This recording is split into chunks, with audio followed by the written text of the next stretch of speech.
ಇದ್ದೀರಿ ಚಿತ್ರದ ಮುಖಾಂತರ. ಮಾರ್ಚ್ 8ಕ್ಕೆ ತೆರೆ ಕಾಣ್ತಾ ಇದೆ. ಮತ್ತು ಈ ದಿನ ಇಲ್ಲಿ ಸೇರಿದ್ದೀವಿ ಮಠ ಮಂಜುನಾಥ, ಎದ್ದೇಳು ಮಂಜುನಾಥ ಮತ್ತು ರಂಗನಾಯಕ.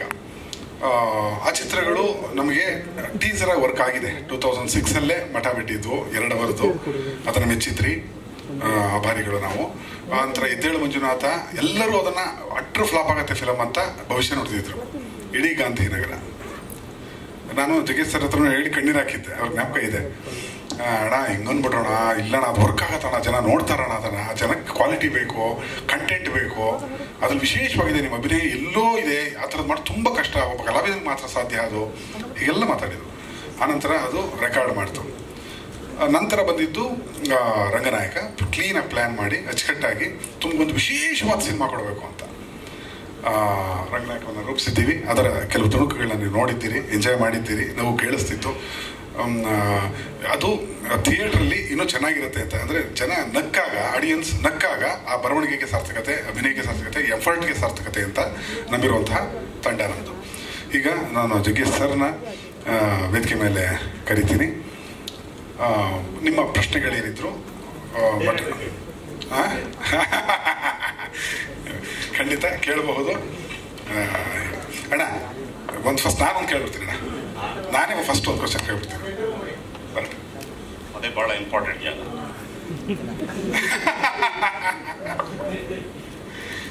ಅಂದರೆ ಯಾವ ಕೂತ್ರೆ ಸರಿ ಇಲ್ಲ ನಿಂತ್ಕೊಳ್ಳಿ ಅಂದರು. ನಾನು ನಿಂತ್ಕೊಳ್ಳೋಕ್ಕೆ ತುಂಬ ವರ್ಷ ಕೂತವನು, ಹಾಗಾಗಿ ನಿಂತ್ಕೋತೀನಿ ಅಂದಿನ ಏನೋ ಅಂತಿದ್ವಿ. ಅದೇ ಫಸ್ಟ್ ಪ್ರಶ್ನೆ ಅಣ್ಣ. ಅಥವಾ ಮನುಷ್ಯ ನಿಂತ್ಕೊಳ್ಳಿ, ನಮ್ಮ ನಿರ್ಮಾಪಕರು ಎಲ್ರಿಗೂ ಪರಿಚಯ ಇರುತ್ತೆ. ಬರಲಿ ಬರೋ ಮನುಷ್ಯ ಪ್ಲೀಸ್ ಬನ್ನಿ.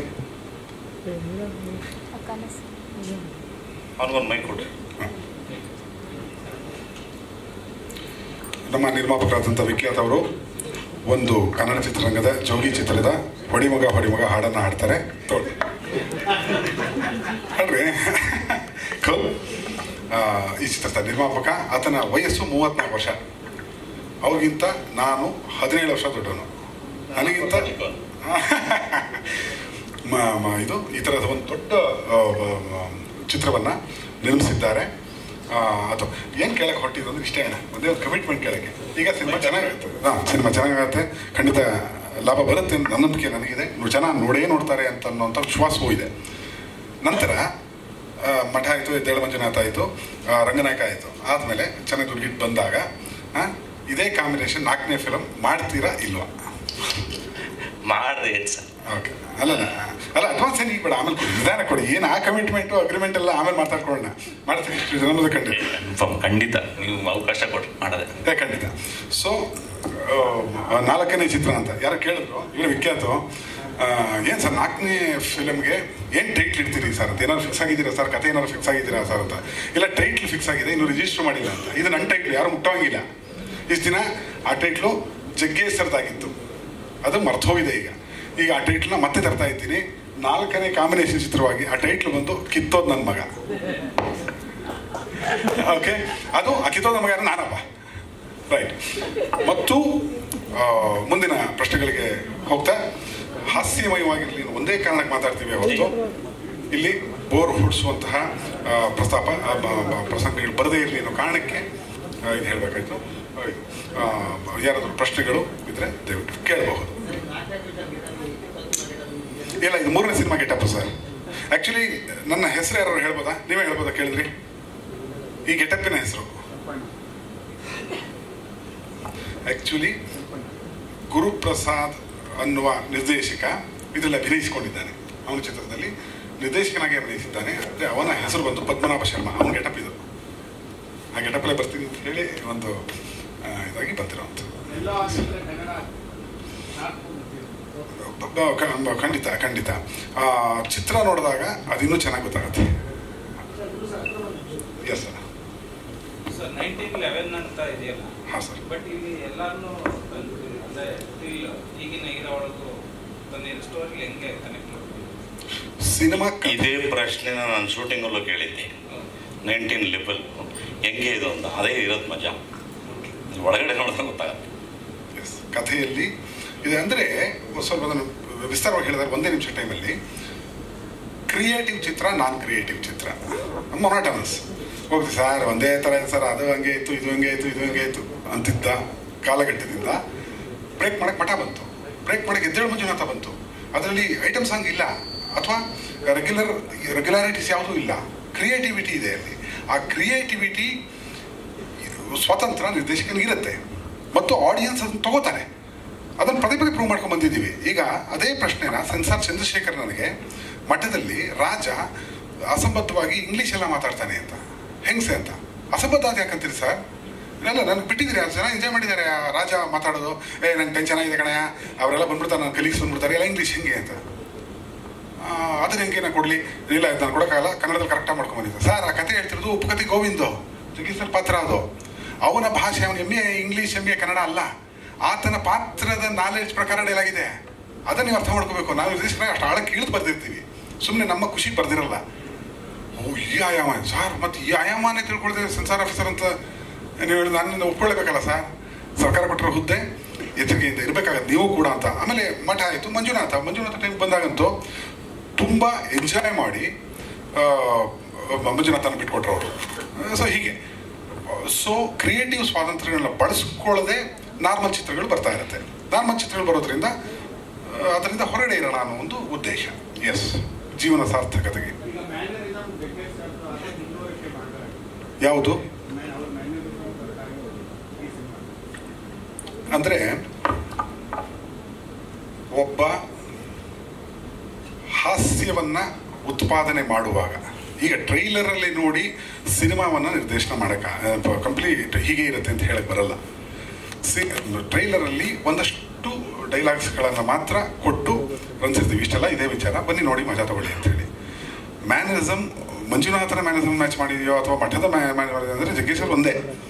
ಅದರಲ್ಲಿರೋ ಪಾತ್ರಗಳನ್ನು ಹೆಕ್ಕಿ ತೆಗೆಯುವಾಗ ಈ ಪ್ರಶ್ನೆ ರೆಗ್ಯುಲಾರಿಟಿ ಅಂತ ಕೇಳಬಹುದು. ವೆನ್ ಇಟ್ ಕಮ್ಸ್ ಟು ಪ್ರತಿಷ್ಠಿ ವೆಂಚರಿಂಗ್ ಅಂತ ಬಂದಾಗ ಟ್ರೈಲರ್ ನೋಡಿ ಸಿನಿಮಾನ ನಿರ್ಧಾರ ಮಾಡೋಕ್ಕಾಗಲ್ಲ ಅನ್ನೋದು ನನ್ನ ತಿಳುವಳಿಕೆ ಸರ್. ಮಠ ಮತ್ತೆ ಮಂಜುನಾಥ ಪದೇ ಪದೇ ನೋಡುವಂಥ ಸಿನಿಮಾ, ಕಾಡುವಂಥ ಸಿನಿಮಾ, ಇದರಲ್ಲಿ ಆ ಥರದ ವಿಷಯಗಳು ಏನಿದೆ ಸರ್? ಹೈಲೈಟ್ ಅಂದರೆ ಏನು ಹೇಳ್ಬೋದು? ಇದು ಪದೇ ಪದೇ ನೋಡುವಂಥ ಸಿನಿಮಾ ಆಗುತ್ತೆ ಸರ್. ಒಂದು ಸಿನಿಮಾ ಒಂದೇ ಸತಿ ನೋಡೋಕ್ಕಾಗಲ್ಲ ಅನ್ನೋಂತಹ ಒಂದು ಇದನ್ನೇ ಥಿಯೇಟ್ರಿಗೆ ಹೋಗ್ತೀವಿ, ಕೂತ್ಕೋತೀವಿ, ಆಗ್ತಾನೆ ಸಿನಿಮಾ ನೋಡ್ತೀವಿ, ಏನಾಯ್ತು ಹಿಂಸೆ ಕೊಡ್ತಾ ಇದ್ದಾನೆ ಅಂದ್ಕೊಂಡು ಹೊರಗಡೆ ಬಂದಿದ್ದೀವಿ. ಬೇಕಾದ ಸತಿ ಅಮ್ಮ ಅಕ್ಕ ಅಂತೆಲ್ಲ ಬೈಕೊಂಡು ಹೊರಗಡೆ ಬಂದಿರ್ತೀವಿ. ನಾನು ಕೂಡ ಪ್ರೇಕ್ಷಕನಾಗಿದ್ದವನೇ. ಅದಕ್ಕೆ ಫ್ಯಾಮಿಲಿ ಫಿಲ್ಮ್ ಅಂತ ಕರೆಯೋದು. ಅಮ್ಮ ಅಕ್ಕ ಅಂತಿದ್ದಕ್ಕೆ ಫ್ಯಾಮಿಲಿ ಫಿಲ್ಮ್ ಆಗೋಯ್ತು. ಆ ನಂತರ ಕೆಲವು ಚಿತ್ರಗಳು ಪದೇ ಪದೇ ನೋಡಿಸ್ಕೊಳ್ಳುತ್ತೆ ಅಂದರೆ ಅದರ ಆಯಸ್ ಜಾಸ್ತಿ ಅಂತ. ಸೊ ಈ ರಂಗನಾಯಕದಲ್ಲೂ ಆ ಎಲಿಮೆಂಟ್ಸ್ ಇದ್ದೇ ಇದೆ. ನಮ್ಮ ಚಿತ್ರವನ್ನು ಒಂದ್ಸಲಿ ಮಾತ್ರ ನೋಡಲ್ಲ ಅವನು, ಪದೇ ಪದೇ ನೋಡಬೇಕು ಅಂದರೆ ಲೇಯರ್ಸ್ ಜಾಸ್ತಿ ಹಾಕಬೇಕಾಗತ್ತೆ ಅಂತ. ಕಥೆಯ ಲೇಯರ್, ಗ್ರಾಫಿಕ್ ಲೇಯರ್, ಬೇರೆ ಬೇರೆ ವಿಚಾರಗಳಿದೆ ಅಲ್ಲಿ. ಅಷ್ಟು ಲೇಯರ್ ಬಂದಾಗ ಒಂದ್ಸತಿ ಕೂತಾಗ ಒಂದು ಲೇಯರ್ ಸಿಗುತ್ತೆ ಅಷ್ಟೇ ಅವನಿಗೆ, ಒಂದು ಕಥೆಯ ಲೇಯರ್ ಸಿಕ್ಕಿರುತ್ತೆ. ಎರಡು ಸಿಕ್ಕ ಓಹೋ ಈ ವಿಚಾರ ಇದೆಯಾ, ಈ ವಿಚಾರ ಇದೆಯಾ ಅಂತ. ಈಗ ಮಠ ಕೂಡ ಕೆಲವು ಸತಿ 50-60 ಸತಿ ನೋಡಿದವರು, ಎಕ್ಸಾಗ್ರೇಷನ್ ಏನೆಲ್ಲ ಸತ್ಯ ಕೇಳಿ ನೋಡಿರುವಂಥವ್ರು ಇದ್ದಾರೆ. ಅವರು ಪ್ರತಿ ಸಿನಿಮಾ ಬೇರೆ ಅರ್ಥ ಸಿಗ್ತಾ ಇದೆ ಸರ್ ನನಗೆ ಅಂತ ಹೇಳಿ. ಆ ಎಲ್ಲ ಆಯಾಮಗಳು ರಂಗನಾಯಕದಲ್ಲೂ ಇದೆ. ಎಸ್, ಹಾಂ.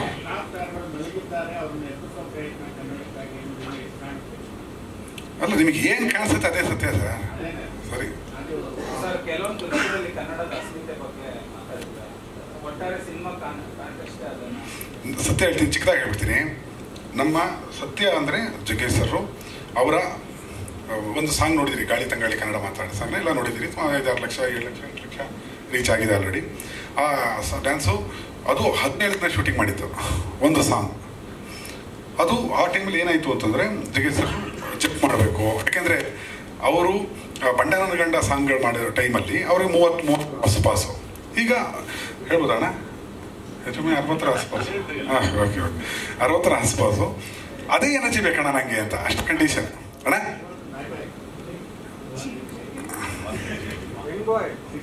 ಸೊ ಆತ ಅದೇ ಎನರ್ಜಿಲಿ ಮಾಡಬೇಕು ಅಂದಾಗ ಮಾಡ್ಬೇಕಾಗ್ತದೆ. ಆತನಿಗೆ ಬೆನ್ನು ಹುರಿ ಸಮಸ್ಯೆ ಇದೆ, ಟು ಬಿ ಆನೆಸ್ಟ್, ಸುಳ್ಳಲ್ಲ ಅದು. ನಮ್ಮ ಕಥಾನಾಯಕರಿಗೆ, ಜಗ್ಗೇಶ್ ಸರ್ಗೆ ಬೆನ್ನು ನೋವಿನ ಸಮಸ್ಯೆ ಇದೆ. ಆದರೆ ರಂಗನಾಯಕನ ಕಥೆಯ ಬೆನ್ನೆಲುಬು ತುಂಬ ಸ್ಟ್ರಾಂಗ್ ಆಗಿದೆ, ನಂಬೋದು.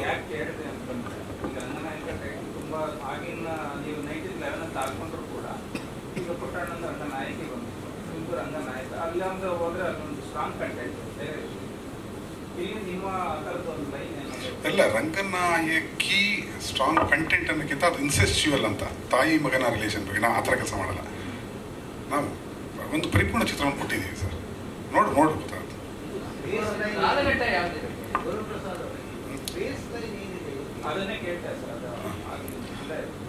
ಇದು ಒಂದು ಚಿಕ್ಕದಾಗಿ ಹೇಳೋದಾದ್ರೆ ಇದೊಂದು ವಿಡಂಬನೆಯ ಚಿತ್ರ. ಯಾವ ಕಾಲಘಟ್ಟದಲ್ಲಿ ನಡೆಯುವಂತ ಇಲ್ಲ, ಸಿನಿಮಾ ಅನ್ನೋದು the space and time distortion ಈ ಸಿನಿಮಾ ಅಂತ. ಸಿನಿಮಾ ಕಾಲಾತೀತ ಅಂದರೆ ಕ್ರಿಯೇಟಿವ್ 2024 ಡಿಜಿಟಲ್ ವರ್ಲ್ಡ್ನಲ್ಲಿ ತಲೆ ಇರೋರು ಗಾಟ್ ಇಟ್, ಅವರು ಮಾಡುವಂತಹ ಚಿತ್ರಗಳು ಕಾಲಾತೀತವಾಗಿರುತ್ತೆ. ಅದಕ್ಕೆ ಯಾವ ಬೌಂಡ್ರೀಸ್ ಇಲ್ಲ. ಇದು 1983 ನಡೆದ ಕಥೆ ಅಂತಂದರೆ ಅವತ್ತಿನ ರೌಡಿಸಮ್ ಕಥೆ ಯಾವುದೋ ಒಂದು, ಇದು ಸತ್ಯ ಕಥೆ ಅಂತ ಹೇಳಿ ಈಗ ಮಠ ನಾವು ಮಾಡಿದಾಗ 2006 ಮಾಡ್ತೀವಿ, ಮಾಡಿ ಪಬ್ಲಿಸಿಟಿ ಎಲ್ಲ ಮಾಡಿ ರಿಲೀಸ್ ಮಾಡಬೇಕು ಅಂತ ಕಾಯ್ತಾ ಇರ್ತೀವಿ. ಆ ಥರ ಮಾರನೇ ದಿನ ರಿಲೀಸ್ಗೆ ಪ್ಲಾನಿಂಗ್ ನಡೀತಾ ಇರುತ್ತೆ, ಮೀಟಿಂಗ್ಗಳು ನಡೀತಿರುತ್ತೆ. ಆ ಟೈಮಲ್ಲಿ ಕಂಚಿ ಮಾಡಿದ್ರೆ ಹಣ ಬೀಳುತ್ತೆ. ನಾವು ಯಾವತ್ತೂ ತೋರಿಸಿದ್ದು ಅದನ್ನು. ಸೊ ಕಾಲಾತೀತದ ಅರ್ಥವೇ ಅದು. ಸಾರಿ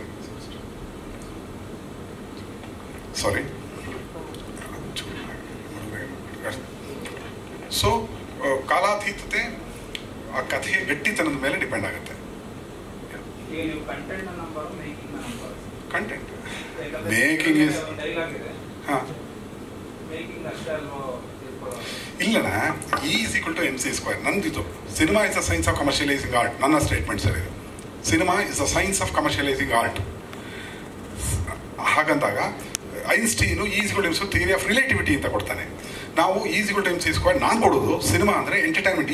ಎಂಟರ್ಟೈನ್ಮೆಂಟ್ ಅಂತ ಕೊಟ್ಟರೆ ಎಮ್ ಅಂದರೆ ಮೇಕಿಂಗ್. ಇರಲೇಬೇಕೆ ಮೇಕಿಂಗು. ಅದು ಯಾವುದೇ ಲೋ ಬಡ್ಜೆಟ್ ಆದರೂ ಮೇಕಿಂಗ್ ಇರಬೇಕು, ನೀಟ್ ಇರಬೇಕು, ಅದು ಪ್ರೆಸೆಂಟೇಷನ್ ಇರಬೇಕು, ತಟ್ಟೆ ಇರಬೇಕು, ತಿನ್ನಕ್ಕೆ ಎಲೆ ಆದರೂ ಬೇಕು. ಮತ್ತು ಕಂಟೆಂಟ್ ಸ್ಕ್ವೇರ್ ಅಂತ, ಕಂಟೆಂಟ್ ಜಾಸ್ತಿ ಆಗ್ತಿದ್ದಂಗೆ ಎಂಟರ್ಟೈನ್ಮೆಂಟ್ ಜಾಸ್ತಿ ಆಗುತ್ತೆ. ಮೇಕಿಂಗಿಂತ ಕಂಟೆಂಟ್ ಅನ್ನೋದು ಹೆವಿ ಇರಬೇಕು ಅನ್ನೋದೇ ವಾದ. Content is the king. Yes, proven, hence proven.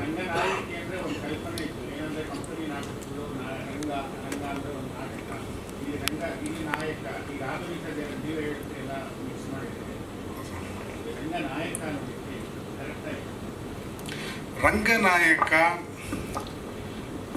ನಾನು ಕಥೆಯನ್ನು ಏನೂ ಬಿಟ್ಕೊಡೋದಿಲ್ಲ. ರಂಗನಾಯಕಿಗೂ ಇದಕ್ಕೂ ಸಂಬಂಧವಿಲ್ಲ. ಓಕೆ, ಇದು ಒಂದು ರಂಗನಾಯಕಿ ಪರಿಕಲ್ಪನೆ ಅಂತೀರಾ?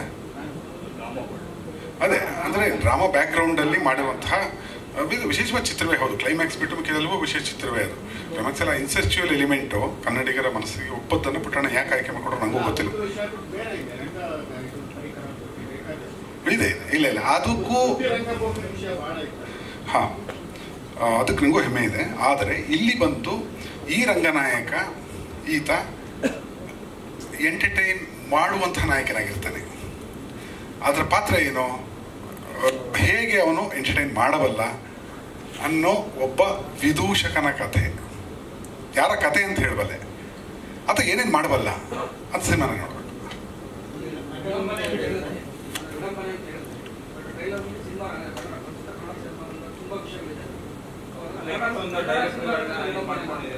ಏನ್ ಮಾಡಿ ಇದು ಮಾಡ್ಕೊಂಡಿದ್ದೀವಿ, ಏನ್ ಮಾಡ್ಕೊಂಡಿದ್ದೀವಿ ಹೇಳಿ ಸರ್? ಕಾಸರವಳ್ಳಿ ಅವರು ಎದ್ದೇಳು ಮಂಜುನಾಥ ಫಿಲಮೇ ಅಲ್ಲ ಅಂದರು.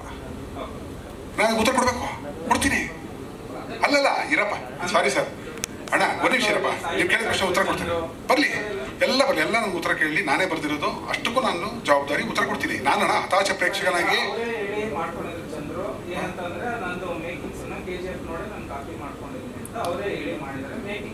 ಯಾವ ಚಂದ್ರು ಸರ್, ಎಲ್ಲೇಳಿ ಚಂದ್ರ ಬಗ್ಗೆ ಏನು ಮಾತಾಡಿದೀವಿ? ಯಾರೋ ಸೀಲ್ ಚಂದ್ರು ಅಂತ ಯಾವನ ಬಗ್ಗೆನೋ ಹೇಳಿದೀನಿ. ಅವ್ರು ಯಾರೋ ಸರ್, ಅವ್ರು ದೊಡ್ಡ ಡೈರೆಕ್ಟರ್ ಸರ್, ನಾವುಗಳು ನಾನ್ ಸೆನ್ಸು ಸರ್. ನಾನು ಅವನ ಬಗ್ಗೆ ನಾನೇ ಯಾಕೆ ಮಾತಾಡ್ಲಿ ತಂದೆ? ಸೀಲ್ ಚಂದ್ರು ಅಂತ ಕೇಳಿಸ್ಕೋಬೇಕು. ಇನ್ನೊಂದು ಯಾಕಲಾ? ಹಾಂ ಅಷ್ಟೇ. ಅದಕ್ಕೆ ಮುಂಚೆ ನಾನು ಒಂದೆರಡು ಮಾತಲ್ಲಿ ಮುಗಿಸ್ಬಿಡ್ತೀನಿ. ನಡೀಲಿ ಸಂವಾದ, ನನಗೆ ಸ್ವಲ್ಪ ಜಾಸ್ತಿ ಹೊತ್ತು ನಿಂತ್ಕೊಳಕ್ಕಾಗಲ್ಲ. ಕತೆ, ಚಿತ್ರಕಥೆ, ಸಂಭಾಷಣೆ, ಪರಿಕಲ್ಪನೆ, ಎವ್ರಿಥಿಂಗ್ ಈಸ್ ಗುರುಪ್ರಸಾದ್. ನಾನು ಒಬ್ಬ ಕಲಾವಿದ. ಹುಡುಗ ಕೈ ತುಂಬ ದುಡ್ಡು ಕೊಟ್ಟಿದ್ದಾನೆ, ನಮ್ಮ ಮನೆ ಹುಡುಗ, ನಮ್ಮ ಮನೇಲಿ ಬೆಳೆದವನು. ಅವನು ತುಂಬ ಒಳ್ಳೆಯದಾಗಬೇಕು ಅನ್ನೋದು ನನ್ನ ಒಂದು ಅಭಿಲಾಷೆ. ತುಂಬ ಜನ ಬಹಳ ಸಣ್ಣ ಪ್ರಾಯದಲ್ಲಿ ಆರ್ಟಿಸ್ಟ್ಗಳಾಗಬೇಕು ಅಂತ ಆಸೆ ಪಡ್ತಾರೆ. ಒಂದು ಸಣ್ಣ ಪ್ರಾಯದಲ್ಲಿ ನಾನೊಬ್ಬ ನಿರ್ಮಾಪಕ ಆಗಬೇಕು ಅಂತ ಆಸೆ ಪಟ್ಟಂಥ ಹುಡುಗ. ಈತ ಸುಮಾರು ನಮ್ಮನೆ ಅಂಗಳದಲ್ಲಿ ಭಾಳ ವರ್ಷ ಬೆಳೆದವನು. ಹಾಗಾಗಿ ಸಂಪೂರ್ಣವಾಗಿ ಇವನ ಮೇಲೆ ನನಗೆ ನಂಬಿಕೆ ಇರಲಿಲ್ಲ. ಆಮೇಲೆ ನಂಬಿಕೆ ಬಂತು, ಎಲ್ಲ ಕೊಟ್ಟಿದ್ದೀವಿ. ಈ ನಾನು ಸಾಮಾನ್ಯವಾಗಿ ಒಬ್ಬ ನಟನಾದರೆ ಯಾರಿಗೂ ನಾನು ಕಥೆಯನ್ನು ಸಂಭಾಷಣೆಯನ್ನು ಕೇಳಕ್ಕೆ ಹೋಗಲ್ಲ. Everything is left on the director. ಯಾಕಂದರೆ ಅವರು ನನ್ನನ್ನು ಯೂಸ್ ಮಾಡ್ತಾರೆ ಅನ್ನೋ ಭಾಳ ಅಗಾಧವಾದ ನಂಬಿಕೆ ಇದೆ. ಹಾಗೆ ಗುರು ಆಲ್ರೆಡಿ 2 ಪಿಕ್ಚರ್ ಪ್ರೂವ್ ಮಾಡಾಗೋಯ್ತು. ಈಗ 3ನೇ ಪಿಕ್ಚರ್ ತುಂಬ ಚೆನ್ನಾಗಿ ಸಂತೋಷ ಕೊಡಬೇಕು ಅನ್ನೋ ದೃಷ್ಟಿನಲ್ಲಿದೆ. ಅದು ಪ್ರತಿಯೊಂದೂ ಕೂಡ ಅದು ಅವರ ಹೆಗಲ ಮೇಲೆ ಇದ್ದಂಥ ಸಿನಿಮಾ. ನಾನು I am just an actor. ಬಣ್ಣ ಹಚ್ಚಿ ಆ್ಯಕ್ಟ್ ಮಾಡಿ ನನಗೆ ಕೊಟ್ಟಂಥ ಪಾತ್ರವನ್ನು ಮಾಡಿದ್ದೀನಿ. ನನ್ನ ಪ್ರಕಾರ ನನ್ನ ಪಾತ್ರಕ್ಕೆ ನಾನು ತುಂಬ ನ್ಯಾಯ ಸಲ್ಲಿಸಿದ್ದೀನಿ ಅಂತ ನಾನು ಭಾಳ ನಂಬಿಕೆಯಿಂದ ಹೇಳ್ತೀನಿ. ಖಂಡಿತವಾಗಿ. ಯಾಕೆಂದರೆ ನನ್ನ ಜೀವನವೇ ನನ್ನ ಬೆಳವಣಿಗೆಯೇ ನಟನೆ. ತುಂಬ ಬಾಲ್ಯಾವಸ್ಥೆಯಿಂದ ಕನಸ್ಕೊಂಡು ನಾನು I should become an actor ಅಂತ.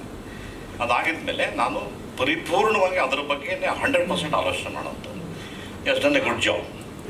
ನನ್ನನ್ನು ನಗಿಸೋಕ್ಕೆ ಒಂದು ಯಂತ್ರವಾಗಿ ಬಳಸ್ಕೊಂಡು ಅವರ ಬುದ್ಧಿಶಕ್ತಿಯಲ್ಲಿ ಒಂದು ಕಥೆಯನ್ನು ಮಾಡಿಕೊಂಡಿದ್ದಾರೆ. ಅದು ಒಬ್ಬೊಬ್ಬ ಡೈರೆಕ್ಟ್ರಿಗೆ ಒಂದು capacity.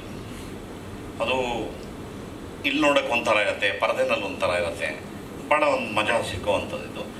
ಇದಿಷ್ಟೊಂದು once again I will clarify everything, every word is his word. I am just an actor. ತಾವೆಲ್ಲ ಬಂದಿದ್ದೀನಿ, ಭಾಳ ಸಂತೋಷ. ನಾನು ತುಂಬ ಹೆಚ್ಚಿಗೆ ನಿಂತ್ಕೊಳ್ಳೋಕ್ಕಾಗಲ್ಲ. ಸೊ ಹಾಗಾಗಿ ಈ ಚಿತ್ರದ ಟ್ರೇಲರ್ನ ನೋಡಿದ್ದೀನಿ, ಖುಷಿ ಆಯಿತು. ಶುಭ ಹಾರೈಸಿ, ಒಳ್ಳೆಯದಾಗಲಿ, ನಿರ್ಮಾಪಕನ ಒಳ್ಳೆಯದಾಗಲಿ, ಡೈರೆಕ್ಟರ್ ಕಾನ್ಸೆಪ್ಟ್ ಮುಂದಕ್ಕೆ ಹೋಗಿ. ಆಮೇಲೆ ಇನ್ನೊಂದು ಯಾವುದೋ ಸಿನಿಮಾ ಬಗ್ಗೆ ಹೇಳಿದ್ರೆ ನಾವು ಯಾವುದೋ ಒಪ್ಪಿಲ್ಲ, ಅದನ್ನು ಯಾವುದೂ ಮಾಡಿಲ್ಲ. ಸುಮ್ಮನೆ ಅವರೊಂದು ಸರಿ ಜೋಕಾಗಿ ಹೇಳಿದ್ದಾರೆ. ನನಗೆ ಇನ್ನೂ ಯಾವುದೂ ಒಪ್ಪಿಗೆ ಆಗಿಲ್ಲ ಅಂತ. ಸೊ ಹಾಗಾಗಿ ಇದಿಷ್ಟು everything is directors and the stage is given to the director. Question is yours, answer is this. Enjoy. ಇಲ್ಲ, ಆ ಥರ ಯಾವುದೂ ಇಲ್ಲ ಅಂತ ಹೇಳಿದ್ನಲ್ಲ. ಅವ್ರ ಖುಷಿ ಹೇಳ್ಕೊಂಡಿದ್ದಾರೆ. ನಾನು ಯಾವುದು ಡೇಟೇ ಕೊಟ್ಟಿಲ್ಲಲ್ಲ, ನಾನು ಡೇಟೇ ಕೊಟ್ಟಿಲ್ಲಲ್ಲ. ಸೊ ಹಾಗಾಗಿ ಈ ಸ್ಟೇಜನ್ನು ನಾನು ಡೈರೆಕ್ಟರ್ಗೆ ಬಿಟ್ಕೊಟ್ಟು ನಿಮ್ಮ ಜೊತೆ ನಾನು ಕೂತು ಎಂಜಾಯ್ ಮಾಡ್ತೀನಿ. Thank you sir. ಅವರು ನಿಮಗೆ ಸರ್ ಸರ್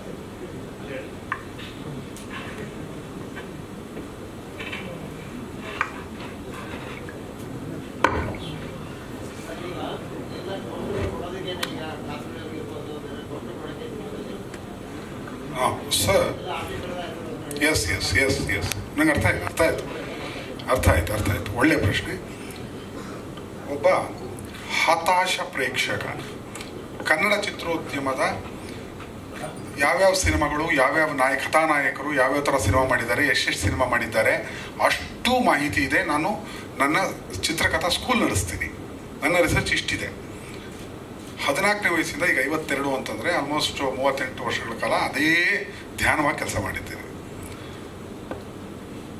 ಅದರಲ್ಲಿ ಬಹಳಷ್ಟು ಕಥೆಗಳು ಜನ ಏನು ಮೆಚ್ತಾರೆ ಅದನ್ನು ಕೊಡಬೇಕು ಅನ್ನೋ ಒಂದು ಧೋರಣೆಯಲ್ಲಿ ಹೋದರೆ, ಕ್ರಿಯೇಟಿವ್ ಆಗಿ ಮಾಡುವಂತಹ ಇದು ಯಾಕೆ ಮಾಡಲ್ಲ ಅಂತ ಪ್ರಶ್ನೆ ಈ ಪ್ರತಿಯೊಬ್ಬ ಇರಿಗೂ ಇರುತ್ತೆ. ಯಾಕೆ ಮಾಡ್ಬೋದಲ್ಲ, ಒಳ್ಳೊಳ್ಳೆ ಸಿನಿಮಾ ಮಾಡೋದಲ್ಲ, ಅದು ಯಾಕೆ 2ನೇ ಫಿಲ್ಮ್ 3ನೇ ಫಿಲ್ಮ್ ನಾನ್ಸೆನ್ಸ್ ಥರ ಇರುತ್ತೆ ಇದು ಅಂತ. ಸರಿ ಆಯಿತು. ಹಾಗಾದರೆ ನಾನು ಹೊರಗಡೆ ಕೂತ್ಕೊಂಡು ಕಾಮೆಂಟ್ ಮಾಡೋನಲ್ಲ. ನಾನೇ ಅಲ್ಲಿ ಹೋಗಿ ಒಂದು ಅಡುಗೆ ಸರಿ ಇಲ್ಲ ಅಂದರೆ ಮನೆಯಲ್ಲಿ ನಾನು ಮಾಡಿ ತೋರಿಸ್ಬಿಡ್ತೀನಿ, ಅದನ್ನು ಹೀಗಿರಬೇಕಿತ್ತು ಅಂತ. That's the stage of A ಸಾಧಕ. ಇಲ್ಲ ಚೆನ್ನಾಗಿಲ್ಲ, ನೀನು ಚೆನ್ನಾಗಿ ಕೆಡ್ದಾಗಿದೆ, ಅಡುಗೆ ಮಾಡೋದು ಕೆಡ್ದಾಗಿದೆ ಬೈಕೊಂಡು ಓಡಾಡೋ ಆ ದರಿದ್ರ ಮನಸ್ಥಿತಿ ನಾನಿರಲ್ಲ. ಮಾಡಿ ತೋರಿಸುವಂತಹ ಇದಾದಾಗ ನಿರ್ದೇಶಕನಾಗಿ ನಾನು ಅದೇ ಚಾಲೆಂಜನ್ನು ನಾನೇ ತಗೊಂಡು, ಬರ್ರಪ್ಪ ಹತಾಶ ಪ್ರೇಕ್ಷಕ ಬರ್ತಾನೆ, ಅವನು ತಲೆ ಕೆಟ್ಟರೆ ಸಿನಿಮಾ ಮಾಡಿ ತೋರಿಸ್ತಾನೆ. ನೀವೇನು ಬುದ್ಧಿಮೆ ಅಂತ ನಂಬಿ ಮಾಡ್ತಿರುವಂತಹ ಚಿತ್ರಗಳಿವೆ, ಆ ಚಿತ್ರಗಳಲ್ಲಿ ಪರಿಪೂರ್ಣತೆ, ಕ್ವಾಲಿಟಿ, ಅದನ್ನ ನಾಯಕರನ್ನ ಬಳಸ್ಕೊಳ್ಳುವಂಥದ್ದು. ಜಗ್ಗೇಶ್ ಅವರ 100-120 ಚಿತ್ರಗಳಲ್ಲಿ ಮಠ ಮಂಜುನಾಥ ಒಂದು ಕಡೆ, ರಂಗನಾಯಕ ಒಂದು ಕಡೆ ನಿಲ್ಲುತ್ತೆ. ಅದಕ್ಕೆ ಒಂದು ಹಾಗಾದ್ರೆ ಈ ಥರ ಟ್ಯಾಲೆಂಟ್ನ ಸರಿಯಾಗಿ ಬಳಸ್ಕೊಂಡಿಲ್ವಾ ಇಲ್ಲಿ ಅಂತ. ಅದು ನಿರ್ದೇಶಕನ ಜವಾಬ್ದಾರಿ ಆಗಿರುತ್ತೆ, ಒಬ್ಬ ರೈಟರ್ ಜವಾಬ್ದಾರಿ ಆಗಿರುತ್ತೆ, ಅದು ಅವನ ಕೆರಿಯರ್ ಜವಾಬ್ದಾರಿ ಕೂಡ ಆಗಿರುತ್ತೆ. ನಾನು ಇದುವರೆಗೂ ಮಾಡಿರೋ ಯಾವ ಕೆಟ್ಟ ಚಿತ್ರಗಳು ಮಾಡಿಲ್ಲ. ಜೀವನಕ್ಕೋಸ್ಕರ ಸಿನಿಮಾನ ಬಲಿ ಕೊಡುವಂಥ ಕೆಲಸ ಮಾಡಿಲ್ಲ. ನನ್ನ ಜೊತೆ ಇದು ಪಾಲುದಾರಿಕೆ ಮೋಸಗಳಾಗಿರಬಹುದು, ನಾವು ವರ್ಕ್ ಮಾಡಿದವ್ರು ಹಾಳು ಮಾಡಿರ್ಬೋದು ಕ್ಲೈಮ್ಯಾಕ್ಸ್ಗಳನ್ನ, ಅದನ್ನು ಹೇಳಕ್ಕೆ ಹೋಗಲ್ಲ. ಆದರೂ ಅದೆಲ್ಲ ಮೀರಿ ಒಬ್ಬ ಹತಾಶ ಪ್ರೇಕ್ಷಕನ ಗೆಲುವು ಇವತ್ತು. ಹತಾಶ ಪ್ರೇಕ್ಷಕರು ಮತ್ತೆ ಹುಟ್ಟು ಬಂದು ಏನೋ ಮಾಡಿಬಿಡ್ತಾರೆ, ಪ್ರೂವ್ ಮಾಡಿಬಿಡ್ತಾರೆ ಅನ್ನೋದಕ್ಕೆ ಬೇಕಾದಷ್ಟು ಉದಾಹರಣೆಗಳಿದೆ. ಯಾರೂ ಕೂಡ ಎಲ್ಲೂ ಟ್ರೈನ್ ಆಗದೆ ಸಿನಿಮಾಗಳು ನೋಡಿ ಸಿನಿಮಾಯಿಂದ ಸ್ವಯಂಭೂಗಳಾಗೇನೆ ಕಲಿತು ಅದನ್ನೇ ಒಂದು ಜೀವನ ಇದರಲ್ಲಿ ಮಾಡುವಂಥ ಜೀವನ ದಾರಿನೇ ಹೀಗಿರುತ್ತೆ ಅಂತ ನಾವು ಮಾಡೋದೇ ಒಳ್ಳೆ ಸಿನಿಮಾಗಳು ಅಂತ. ಸುಮ್ಮನೆ ಹೇಳ್ತೀನಿ.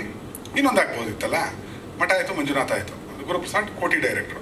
ಒಬ್ಬ ಒಂದು ಕಾಲಕ್ಕೆ ಕಾಫಿ ಪುಡಿ ಮಾಡ್ತಿದ್ದವನು, ಒಂದು ಕಾಲಕ್ಕೆ ಮೆಡಿಸಿನ್ ಮಾಡ್ತಿದ್ದವನು, ಮೆಡಿಕಲ್ ರೆಪ್ ಇದ್ದವನು, ಹತಾಶ ಪ್ರೇಕ್ಷಕನಾಗಿದ್ದವನು ಆ ಟೈಮಲ್ಲಿ. ಮತ್ತು ಆತ ಏನೇನೋ ಮಾಡ್ಕೊಂಡಿದ್ದ, ಗುರುಪ್ರಸಾದ್ ಇದ್ದ. ಅವನು ಬಂದು ಒಂದು ಕೋಟಿ ಡೈರೆಕ್ಟರ್ ಆಗ್ತಾನೆ.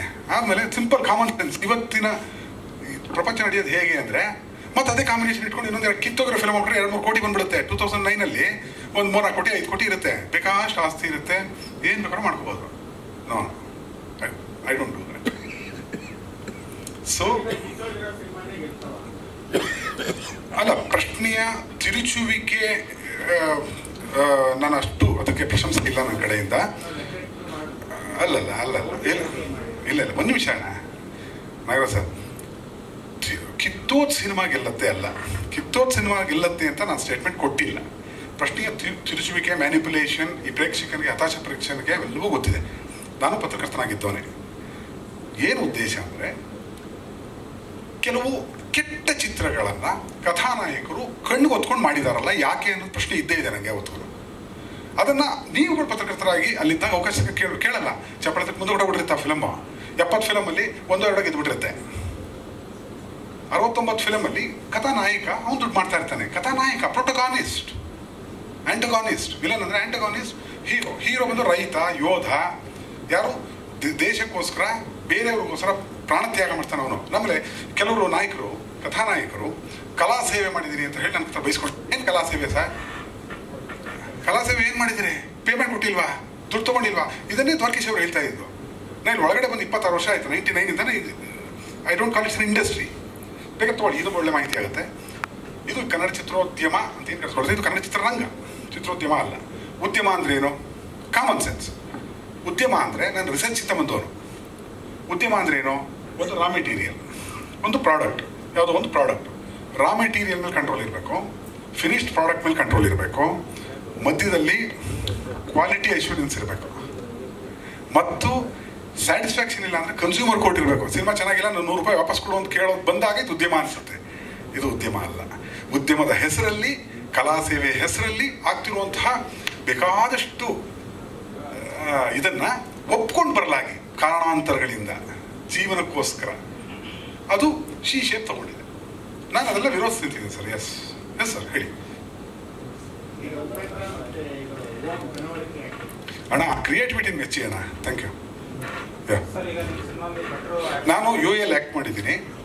ಉಪೇಂದ್ರ ಅವ್ರ ಫಿಲಮ್ UAL ಒಂದು 26-27 ದಿನ ಮುಖ್ಯ ಪಾತ್ರವಾಗಿ ಕಾಣಿಸ್ಕೊತೀನಿ. ಅವ್ರ ಬಗ್ಗೆ ವಿಶೇಷವಾದ ಗೌರವ ಇದೆ.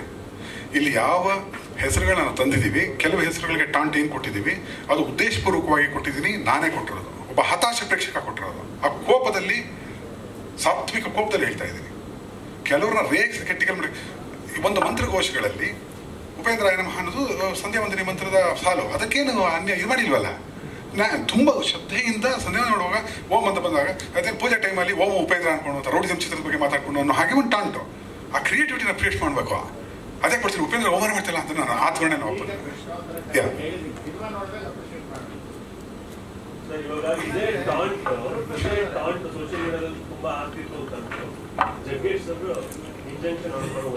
ಓಕೆ, ತುಂಬಾ ಜನ ಸ್ಟಾರ್ಟ್ ಕೊಟ್ಟಿದ್ದೀರಲ್ಲ, ಅದನ್ನ ನೋಡಿ ಮತ್ತೊಂದು ಯಾರಾದ್ರೂ ಫ್ಯಾನ್ಸ್ ಆಗಿರ್ಬೋದು ಅಥವಾ ಅವರೇ ಆಗಿರ್ಬೋದು ಸಮಸ್ಯೆ 100%. ನಾನು ಹತಾಶ ಪ್ರೇಕ್ಷಕ ಏನು ಹೇಳಬೇಕಾಗಿದ್ದಾನೋ ಅದನ್ನ ಧೈರ್ಯವಾಗಿ ಒಬ್ಬ ಯೋಧನ್ ಥರ, ಕ್ರಾಂತಿಕಾರಿ ಥರ ಹೇಳಿದಿರಿ. ಗೌರವ ಇರಲಿ. ಇಲ್ಲ ಹಂಗೆ ಮತ್ತು ನಾವು ಮಾಡ್ತೀವಿ ಬಂದ್ರಪ್ಪ, ಅದು ನೋಡ್ಬೋಣ. ಏನ 100 ವರ್ಷ ಬದುಕಿ ಏನು ಕಿತ್ತಾಕೋದಲ್ಲ. ಯಾವುದನ್ನ ಉದ್ಯಮ ಅಂತ ಒಪ್ಕೊಂಡು ಅದು ಉದ್ಯಮ ಅಂತ ಉದ್ಯಮ ಅಲ್ಲ ಕಣ್ರೆ, ರಂಗ ಕಣ್ರೆ. ಇದು 25 ವರ್ಷ ಮುಂದೆ ಮಾಡ್ಬೇಕಾದ್ರೆ ಸಿನಿಮಾ ಇವಾಗಲೇ ಮಾಡಿದ್ದಾರೆ ಅಂತ ಮಠಕ್ಕೆ ರಿವ್ಯೂ ಬಂತು. ಮಠಕ್ಕೆ 1 ವರ್ಷ ನಾನು ಖಾಲಿ ಕೂತಿದ್ದೆ.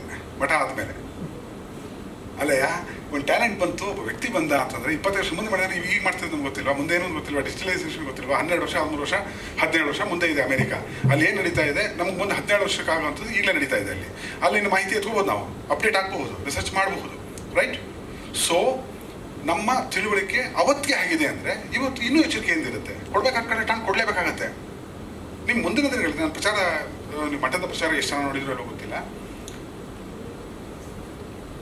ಈಗ ಮುಂದಿನ ದಿನಗಳಲ್ಲಿ ನನ್ನದೇ ಆದ ಇಂಟರ್ವ್ಯೂಗಳನ್ನ ಕೊಡ್ತಾ ಇದ್ದೀನಿ. ಎಲ್ಲವೂ ಕಾನ್ಸೆಪ್ಟ್ ಇರುತ್ತೆ ಇದ್ರ ಬಗ್ಗೆನೇ. ಒಬ್ಬ ಕ್ರಾಂತಿಕಾರಿ, ಚಿತ್ರರಂಗದ ಕ್ರಾಂತಿಕಾರಿಯಾಗಿ ನಾನು ಮಾತಾಡೋದು ಮತ್ತು ಮುಂದುವರಿಸ್ತೀನಿ. ಎಸ್ ಈಗ ನಿಮ್ಮ ಸಿನಿಮಾದಲ್ಲೂ ಭಟ್ರು ಆಕ್ಟ್ ಮಾಡಿದ್ದಾರೆ. ಹಾಂ.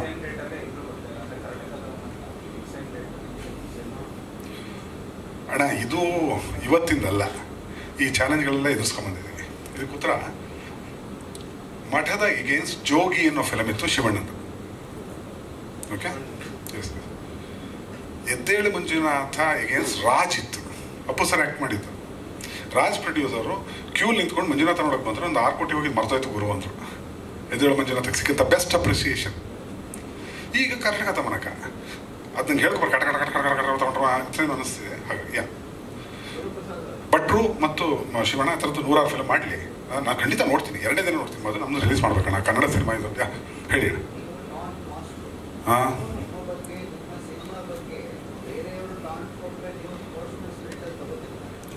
ಅಣ್ಣ ಅದು ಈಗ ಟಾಂಟ್, ಅದು ತುಂಟತನ, ಕಾಲೆಳೆಯುವಿಕೆ, ಚೇಷ್ಟೆ, ಕ್ರಿಯೇಟಿವಿಟಿಯ ಅದಕ್ಕಿದೆ ಇದರಲ್ಲಿ. ಇಲ್ಲ ನೋಡಪ್ಪ, ನೀನು ಈ ಥರ ಸಿನಿಮಾಗಳು ನಮ್ಗೆ ಬೇಡ, ನಮ್ಗೆ ಹೊಡೆಯೋದು ಬೇಕು, ಲಾಂಗು ಮಚ್ಚು ಬೇಕು, ಹೊಡ್ಕೊಂಡು ಯಾರು ಇದ್ದಾರೆ ಆ ಸಿನಿಮಾಗಳೇ ನಾವು ನೋಡೋದು, ನೀನು ಯಾಕೆ ಬದುಕಿದಿ ಅಂದ್ಬಿಟ್ಟು ಒಂದು ಕೆಟ್ಟ ಪದ ಬಳಸಿದ್ರು I don't mind dying, I don't mind. Who cares is idiotic life. Spirit ಮನೇಲಿ ಇಟ್ಟು ಬಂದೆ ಅಣ್ಣ, ಸಂಜೆ ಹೋಗಿ ಹಾಕೋತೀನಿ ಅಣ್ಣ. ಇದೆ ಅಣ್ಣ. ಅಣ್ಣ ಮಂಜುನಾಥದಲ್ಲಿ ಇಷ್ಟು ಮಾತಾಡಿದ್ರೆ ಒಂದು ಸಖತ್ತಾಗಿರೋದು ಹೇಳ್ತೀನಿ. ಮಠದಲ್ಲಿ ಒಂದು ಸ್ವಲ್ಪ ಹಾಸ್ಯಮಯ ಹೋಗೋಣ ಬರ್ರಪ್ಪ, ಏನು ಸ್ಟ್ರಿಕ್ಟ್ ಆಗಿಲ್ಲ, ಹಾಕೊಂಡು ಏನೋ ಅಪರಾಧ ಮಾಡ್ದಂಗೆ ಕ್ವಶನ್ಗಳು. ಏನು ನನಗೆ ಯಾವ ಪಾಪ ಪ್ರಜ್ಞೆನೂ ಇಲ್ಲ. ಅವೆಲ್ಲ ಮೀರಿ ಪ್ರೂವ್ ಮಾಡಿ, ಪದೇ ಪದೇ ಪ್ರೂವ್ ಮಾಡಿ, ಮತ್ತೆ ಪ್ರೂವ್ ಮಾಡ್ತಾನೆ ಹೋಗ್ತೀವಿ. ನಕ್ಕಿದ್ರು ಮಾಡ್ಬಿಡ್ತೀರಾ? ನಾನು ಅದೇ ಥರ ಅದೇ ಅದು ಕಿತ್ತೋಗಿರೋ ಫಿಲ್ಮ್ಗಳು 20 ಮಾಡ್ಬೋದಿತ್ತು. ಮಾಡ್ಕೊಂಡು ದುಡ್ಡು ಮಾಡ್ಕೊಂಡು ಆರಾಮಾಗಿ ದುಡ್ಬೋದು, ಕಾರಣ ಜೀವನ ನೆಮ್ಮದಿ ನಡ್ಕೊಂಡು ಹೋಗುತ್ತೆ. ಇನ್ಕನ್ಸಿಸ್ಟೆಂಟ್ ಡೈರೆಕ್ಟರ್ಸ್ ಲಿಸ್ಟು ಇಷ್ಟು ಹೇಳಬಲ್ಲೆ. ಇನ್ಕನ್ಸಿಸ್ಟೆಂಟ್ ಹೀರೋಗಳು ಅಂದರೆ ಕಥಾನಾಯಕರು, ಪ್ರೊಟಗಾನಿಸ್ಟ್ ಹೆಸರು ಇಷ್ಟು ಹೇಳಬಲ್ಲೆ. ಅನ್ಕನ್ಸಿಸ್ಟೆಂಟ್. ಗುರು ಸರ್, ನೀವು ಕ್ರಿಯೇಟಿವ್ ಆಗಿ ಸಾಕಷ್ಟು ಕೆಲಸ ಮಾಡುವ ಸಾಧ್ಯತೆ ಇತ್ತು. ಆದರೆ ನಿಮ್ಮ ಆ ಸ್ಟ್ರಾಟಜಿ ಬಹಳ ಕಡಿಮೆ ಚಿತ್ರಗಳು ಬಂದಿದೆ ನಿಮ್ಮ ಕಡೆಯಿಂದ. ಯಾತಕ್ಕೆ, ಎಲ್ಲಿದೆ? ಒಳ್ಳೆ ಪ್ರಶ್ನೆ, ಒಳ್ಳೆ ಪ್ರಶ್ನೆ. ನಮ್ಮ ತಂದೆಯ ಹೆಸರು ರಾಮಚಂದ್ರ, ರಾಜ್ಕುಮಾರ್ ಅಲ್ಲ. ನಮ್ಮ ಮನೇಲಿ 3 ಹೊತ್ತು ಊಟ ಸಿಕ್ಕರೆ ದುಡ್ದಿತ್ತು. ನಾನೇ ದುಡ್ತಾ ಜೀವನ ಮಾಡಿಕೊಂಡು, ನಾನೇ ಕಷ್ಟಪಟ್ಟು, ನಾನೇ ದುಡ್ದು ಒಂದೊಂದೇ ರೂಪಾಯಿ ಕೊಟ್ಟಿಟ್ಟು ಮಠ ಮಂಜುನಾಥ ಎಕ್ಸಿಕ್ಯೂಟಿವ್ ಪ್ರೊಡ್ಯೂಸರ್ ಕೆಲಸ ಮಾಡ್ತೀನಿ. 2 ಸಿನಿಮಾ ಮೋಸ ಮಾಡ್ತಾರೆ ನನಗೆ. You can all enjoy. 3, 4, 5 3 film co production ಮಾಡ್ತೀನಿ, ಪೇಮೆಂಟ್ ಇಲ್ಲದೆ. ಆ ಪಾಠ ಯಾಕೆಂದರೆ ನನಗೆ 1947 ಭಾರತಕ್ಕೆ ಸ್ವಾತಂತ್ರ್ಯ ಬಂದರೆ ಒಬ್ಬ ನಿರ್ದೇಶಕನಿಗೆ, ಕ್ರಿಯಾಶೀಲ ನಿರ್ದೇಶಕನಿಗೆ, ಬರಹಗಾರನಿಗೆ ಸ್ವಾತಂತ್ರ್ಯ ಬರೋದು ಯಾವತ್ತೋ ಅವನ ಫಿಲ್ಮ್ ಅವನೇ ಪ್ರೊಡ್ಯೂಸ್ ಮಾಡ್ಕೊಂಡಾಗ. ಆ ದಿನಕ್ಕೆ ಬಂದಾಯಿತು. ಈಗ ನನ್ನ ಫಿಲ್ಮ್ ನಾನೇ ಪ್ರೊಡ್ಯೂಸ್ ಮಾಡ್ಕೊಂಡಿದ್ದೀನಿ, ಮುಂದಿನ ಚಿತ್ರಗಳು ನಾನೇ ಪ್ರೊಡ್ಯೂಸ್ ಮಾಡ್ಕೊತೀನಿ.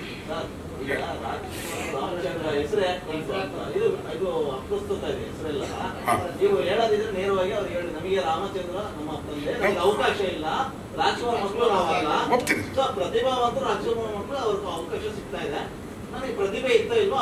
ನಮ್ ಗಾಡ್ ಫಾದರ್ ಇಲ್ಲ ಅನ್ನೋದನ್ನ ಹೇಳಿದೆ, ಬೇರೆ ಯಾವ ಅರ್ಥ ಬಂದಿದ್ದಾರೆ. ಹೌದು, ರಾಜ್ಕುಮಾರ್ ವಿರೋಧ ನಾನು ಅಲ್ಲ ಸರ್. ಅಂದ್ರೆ ನನಗೆ ಅಲ್ಲ, ನಮ್ಮ ಚಿತ್ರರಂಗ ಮನೇಲಿ ಸಿನಿಮಾನೇ ತೋರಿಸ್ತಿರ್ಲಿಲ್ಲ. ಚಿತ್ರೋದ್ಯಮಕ್ಕೆ ಅಂದ್ರೆ ಚಿತ್ರರಂಗಕ್ಕೆ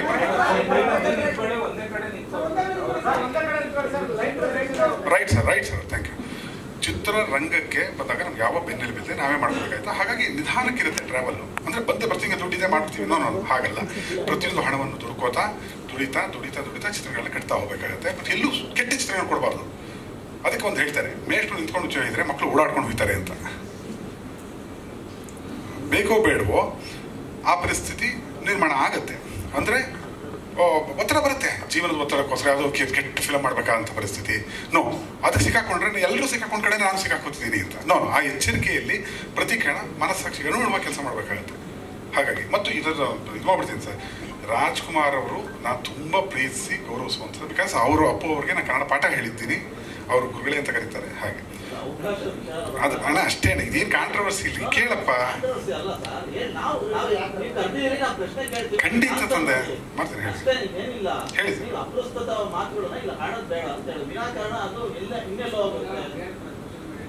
ಆ ಥರದ್ದು ಏನು ಅರ್ಥ ಬರಲಿಲ್ಲ ಅನ್ಕೋತೀನಿ. ಓಕೆ, ಆ ಥರ ಇದ್ರೆ ಕ್ಷಮೆ ಇರಲಿ.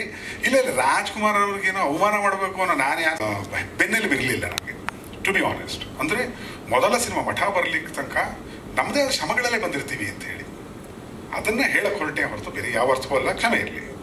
ಎಸ್, ಹೌದು, ಇವತ್ತು ಅದೇ ಹೌದು. ಸಾಧ್ಯನೇ ಇಲ್ಲ ಅಣ್ಣ. ಪರ್ಸೆಂಟೇಜ್ ನೀವು ಹಾಗೆ ನೋಡೋದಾದ್ರೆ ನಾನು ತಂದಿಲ್ಲ. ಇದು ಪ್ರತಿ ವರ್ಷ ಬರ್ತಿರೋ ಚಿತ್ರಗಳ ಸಂಖ್ಯೆ ನಾನು ಅದನ್ನು ಜೋಕ್ ಮಾಡ್ತೀನಿ. ಮಾಡ್ಬೋದಾ ಜೋಕು? ಸೀರಿಯಸ್ ಹೋಗೋಣ. ಓಕೆ, ಸಿನಿಮಾ ನಾನು ಕೇಳಿರುವಂತಹ ಈ ನನ್ನ 26 ವರ್ಷಗಳ ಇದರಲ್ಲಿ ನಂಗೆ ಸಿಗ್ತಾರೆ, ಸರ್ ಸಿನಿಮಾ ಜೂಜು ಸರ್, ಸಿನಿಮಾ ಜೂಜು ಸರ್ ಅಂತ. ಯಾಕ್ರೆ ಹಿಂಗಂತೀರಿ? ಒಳ್ಳೆ ಕಂಟೆಂಟ್ ಇಟ್ಕೊಂಡು, ಒಳ್ಳೆ ನಿರ್ದೇಶಕರ ಟೀಮ್ ಇಟ್ಕೊಂಡು, ಒಳ್ಳೆ ಕಲಾವಿದರು ಇಟ್ಕೊಂಡ್ರೆ ಒಳ್ಳೆ ರಿಸಲ್ಟ್ ಎತ್ಕೊಂಡ್ಬರ್ತೀವಿ. ಅದನ್ನು ಪದೇ ಪದೇ ನೋಡುವಂಥ ಸಿನಿಮಾ ಆಗುತ್ತೆ. ಮಾಡಿರ್ಬೋದು, ನಾವೆಲ್ಲ ಹಾಗೆ ಮಾಡ್ಕೊಂಡು ಬಂದಿರೋದು. ನೀವು ಒಂದು ಜೂಜು ಅಂತ ಯಾಕಂತೀರಿ ಅಂತ. ಇಲ್ಲ ಸರ್, ನಮ್ಗೆ ಅನ್ಸ್ಬಿಟ್ಟಿದೆ ಸರ್, ಒಂದು ಸಿನಿಮಾ ಮಾಡೋದು ಅದೃಷ್ಟ ಇದ್ರೆ, ದೇವ್ರ ದಯೆ ಇದ್ರೆ ಅದು ಹಿಟ್ ಆಗುತ್ತೆ, ಬದುಕ್ಬಿಡ್ತೀವಿ ಸರ್. ಓ ಇಲ್ಲ, ನೀವು ಬಹುಶಃ ಜೂಜು ಅಂತ ಯಾಕೆ ನೀವು ತಲೆ ಕೂತೀವಿ ಅಂದರೆ ಚೇಂಬರು ರೇಸ್ ಕೋರ್ಸ್ ಪಕ್ಕದಲ್ಲಿದೆ ಅಂತ.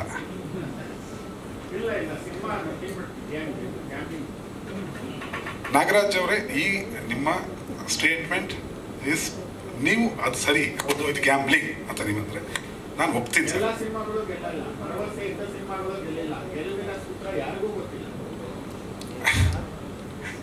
ಸರಿ ಸರ್, ಸರಿ.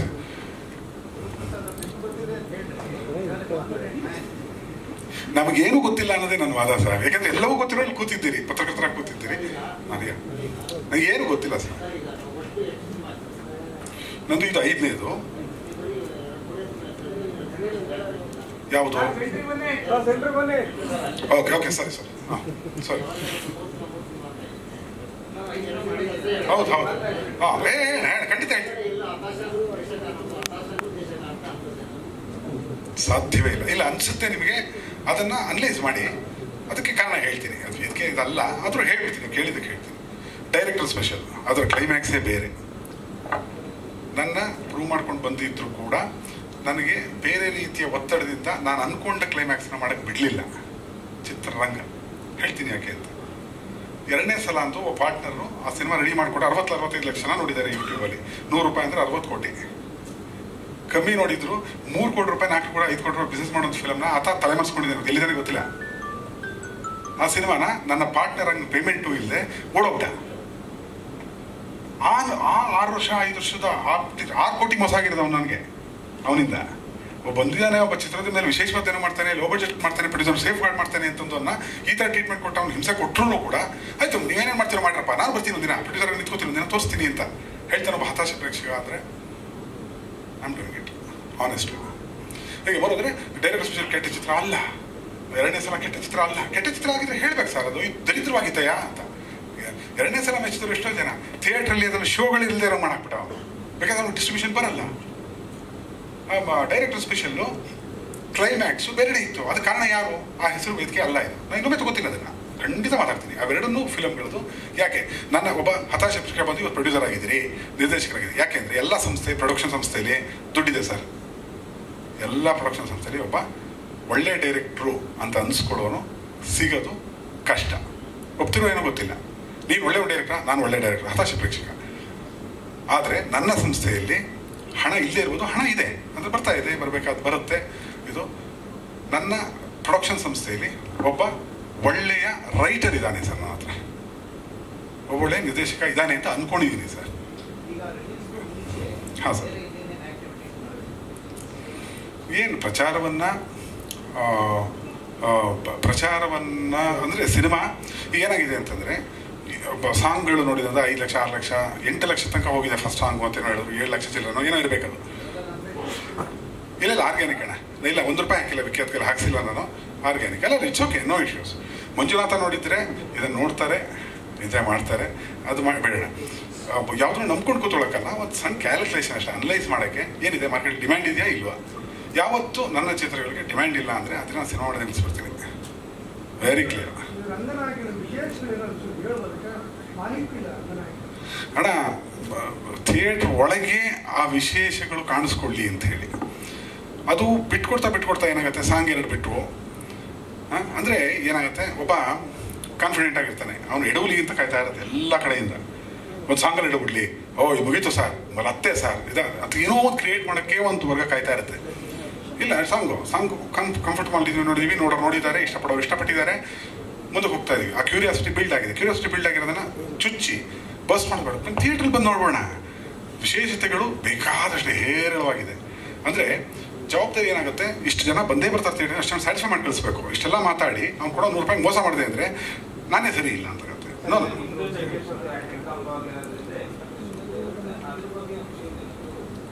ಇದ್ದೇ ಇದೆ ಅಣ್ಣ. ಈಗ ಮಠ ಮಾಡಿ ಮಂಜುನಾಥ ಮಾಡೋಕೆ 3 ವರ್ಷ ಆಯಿತು.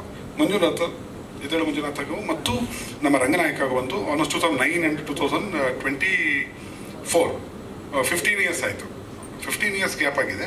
ಆದ ನಂತರ ಮತ್ತೊಮ್ಮೆ ಥಿಯೇಟ್ರಲ್ಲಿ ನಗುವಿನ ಪ್ರದರ್ಶನಗಳು, ರೋಮಾಂಚನದ ಪ್ರದರ್ಶನಗಳು, ವಿಶೇಷ ಕಥೆಯ ಕ್ರಿಯೇಟಿವಿಟಿ ಪ್ರದರ್ಶನಗಳು ಲಭ್ಯವಿದೆ.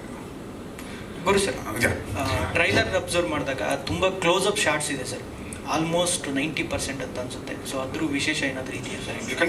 ಖಂಡಿತ ಟೆಕ್ನಿಷಿಯನ್ ಆಗಿ ಒಂದು ಶಾರ್ಟ್ ಇಡಬೇಕು ಅಂದರೆ ಪ್ರತಿ ಶಾರ್ಟು ನಾನೇ ಡಿಸೈನ್ ಮಾಡೋದು ನಮ್ಮ ಚಿತ್ರಕ್ಕೆ. ಕ್ಲೋಸಪ್ ಯಾಕೆ ಅಂತಂದರೆ, ಈಗ ನೀವು ಪತ್ರಕರ್ತರು ನೀವೆಲ್ಲ ಓಕೆ, ದೂರದಲ್ಲಿ ಕೂತಿದ್ದೀರಿ. ಆತ್ಮೀಯತೆ ಅದು ನಾನು ಜೋಕ್ ಮಾಡಿದಾಗ ಆಡಿಯನ್ಸ್ ಜೊತೆ ಆ ಆತ್ಮೀಯತೆ ಫ್ಯಾಕ್ಟರ್ ಅಂತ ಏನು ಕರಿತೀವಿ, ಅದು ಬೆಳಿಬೇಕು ಅಂದರೆ ಕ್ಲೋಸಪ್ಪಲ್ಲೇ ಸಾಧ್ಯ. ಕಾಮಿಡಿಗೆ ತರಬೇಕಾದಾಗ ಅವನಿಗೆ ಕಚಗಳಿ ಇಡಬೇಕಾದ್ರೆ ಅವ್ನು ಕ್ಲೋಸಪ್ಪಲ್ಲಿ ಅವ್ನು ಕಾಮಿಡಿಯನ್ನು ಕೊಡಬೇಕಾಗುತ್ತೆ. ಲಾಂಗ್ ಶಾರ್ಟಲ್ಲಿ ಯಾರೋ ಅಲ್ಲೇನೋ ಜೋಕ್ ಮಾಡೋದು ಗೊತ್ತಾಗಲ್ಲ. ಲಾಂಗ್ ಶಾರ್ಟ್ಗೂ ಕಾಮಿಡಿಗೂ ಸಂಬಂಧ ಇಲ್ಲ. ಅದನ್ನು ಹೋಮೋಜಿನಿಟಿ ಫ್ಯಾಕ್ಟರ್ ಅಂತ ಕರಿತೀವಿ. ಸಿನಿಮಾದ ಗ್ರಾಮರ್ಗಳು ನಾನು ಏನು 38 ವರ್ಷ ಕಲ್ತಿದ್ದೀನಿ, ಅದು ಸ್ಕೂಲೇ ನಡೆಸ್ತೀನಿ, ಯಾರು ಬಂದರೆ ತಿಳ್ಕೊಬಹುದು. ಇದನ್ನು ನಾನು ಕೇಳ್ತಾರೆ, ಯಾಕೆ ಕ್ಲೋಸಪ್ಪು ಇದು ಅಂತ. ವೈಡ್ ಇಟ್ ಮಾಡ್ಲಿಕ್ಕೆ ಒಳ್ಳೆ ಚಿತ್ರ ಅಲ್ಲ ಸರ್. ವೈಡ್ ಎಲ್ಲಿ ಇಡಬೇಕು? ಕಣ್ಣಿನ ಲೆನ್ಸ್ ಏನು ಸರ್? ನಾರ್ಮಲ್ ಲೆನ್ಸ್ ಅಂತ ಕರಿತೀವಿ. ಕಣ್ಣಿನ ಲೆನ್ಸ್ 50 mm. 50 mm ಲೆನ್ಸ್ ಅಂದರೆ ಕಣ್ಣು ಏನು ಕಾಣುತ್ತಾ ಕಾಣಬೇಕು. ಮಿಡ್ಡು ಮತ್ತು ಕ್ಲೋಸ್ ಫಾರ್ಮೆಟ್ಟು ಇಲ್ಲಿ ಅಂಡರ್ಡೆವಲಪ್ಡ್ ಕಂಟ್ರೀಸ್ಗೆ ಒಗ್ಗುವಂತಹ ಫಾರ್ಮೆಟ್ಟು. ಸಿನಿಮಾಸ್ಕೋಪ್ ಆಗಲಿ ವೈಡ್ ಪೆನೋರಮಿಕ್ ಅಲ್ಲ. ನೀವು ಕ್ಷಾಮ ತೋರಿಸುವಾಗ ಅದನ್ನು ಕ್ಲೋಸಪ್ಪಲ್ಲಿ ತೋರ್ಸೋಕ್ಕಾಗಲ್ಲ. ಒಂದು ದೊಡ್ಡ ಅಗಾಧವಾದ ಸಮುದ್ರ ತೋರಿಸುವಾಗ ಕ್ಲೋಸಪ್ಪಲ್ಲಿ ತೋರ್ಸೋಕ್ಕಾಗಲ್ಲ, ರೈಟ್? ಅದನ್ನು ಅಗಾಧವಾಗಿ ತೋರಿಸ್ಬೇಕಾಗಿ ಬರುತ್ತೆ. ಅದಕ್ಕೆ 8 mm ಲೆನ್ಸ್ ತನಕ ಹೋಗ್ತೀವಿ ನಾವು. ಅಂದರೆ ಫಿಶ್ ಐ ಲೆನ್ಸ್ ಅಂತ ಕರಿತೀವಿ, ಹಿಂಗಿರುತ್ತೆ, ರೈಟ್? ಅದನ್ನು ಅಗಾಧತೆಯನ್ನು ಕಾಣಿಸ್ಬೇಕಾದಾಗ when comes to comedy is a very personal thing between the protagonist and the audience. ಅವನ ಜೊತೆ ಇಬ್ಬರನ್ನು ಕನೆಕ್ಟ್ ಮಾಡಬೇಕಾದ್ರೆ ಕ್ಲೋಸಪ್ಪಲ್ಲೇ ಪಂಚೊಡಿಬೇಕಾದ ನಾನು. ಮತ್ತು ನಮ್ಮ ಎಲ್ಲ ರೀತಿಯ ಕಾಮಿಡಿ ನಮ್ಮ ಕ್ಲೋಸ್ ಯಾರಿರ್ತಾರೆ ಅವ್ರ ಜೊತೆನೇ ವರ್ಕ್ ಆಗೋದು. ಬೇರೆಯವನವನವರು ಅಂದರೆ ತಲಾಟೆ ಅಂತೀವಿ. Think of it, it's a beautiful psychology. ತುಂಬ ಇದಿದೆ. ಇದರಲ್ಲಿ ವೈಡ್ ಅವಶ್ಯಕತೆ ಬೀಳಲಿಲ್ಲ. ಇಲ್ಲೇ ನಾನೇನು ಅರಮನೆ ತೋರಿಸ್ಬೇಕು, ಅರಮನೆ ಸ್ವಲ್ಪ ನಗು ಬರಲ್ಲ. ನಾನು ಪ್ರತಿ ಕಡೆ ನಗಿಸ್ಬೇಕು ಅವ್ರನ್ನ, ಜನರನ್ನು ಅಂದರೆ ನೋಡುಗನನ್ನು ಚೆನ್ನಾಗಿ ನಗಿಸ್ಬೇಕು ಅಂದಾಗ ಅದು ಯಾವ ಫಾರ್ಮ್ಯಾಟಲ್ಲಿ ಹೇಳಿದ್ರೆ ಆಡಿಯನ್ಸ್ಗೆ ಇಂಪ್ಯಾಕ್ಟ್ ಕ್ರಿಯೇಟ್ ಮಾಡುತ್ತೆ ಅನ್ನೋ ಕಾರಣಕ್ಕೆ ಹಾಗೆ. ಖಂಡಿತ ಖಂಡಿತ ಖಂಡಿತ ಖಂಡಿತ.